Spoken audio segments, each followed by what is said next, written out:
It is that time, Mary Kay. We have reader questions. It's time for Hey, Mary Kay. And the first one comes from Drew Ramito in Twinsburg.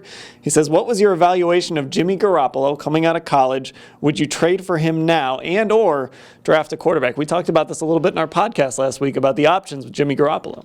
Well, you know what? I actually liked Jimmy Garoppolo coming out. I had him sort of in that second tier of quarterbacks. If they didn't go with one in the first round, I thought he would be good for them in the second round. And I know there were people in the building at that time that really liked him. Came to find out later that Kyle Shanahan was one of those people. He really liked Jimmy Garoppolo. But that year, of course, I advocated that they pick Derek Carr with the number 4 overall pick. But now Jimmy looks pretty good.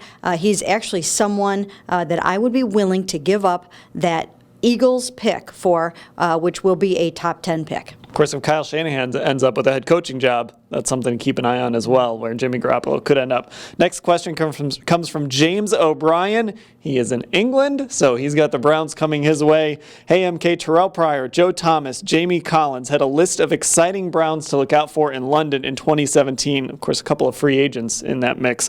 What is your gut feeling that I will see all 3 at that game?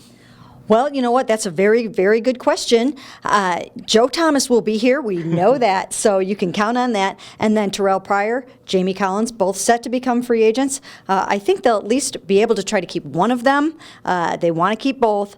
I'm going to say if they only keep one, it'll be Pryor. All right, last question. This is from Mesa, Arizona. The Browns have to know that RG3 is not the answer.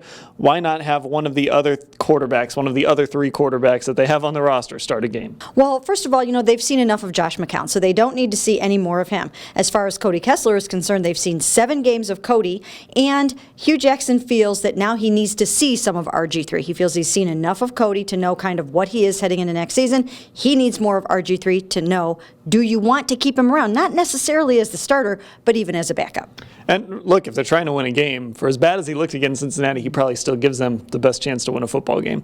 If you want to submit questions for Hey, Mary Kay, go to cleveland.com/Browns. There's a big box on the right rail. You can click on that and submit your questions.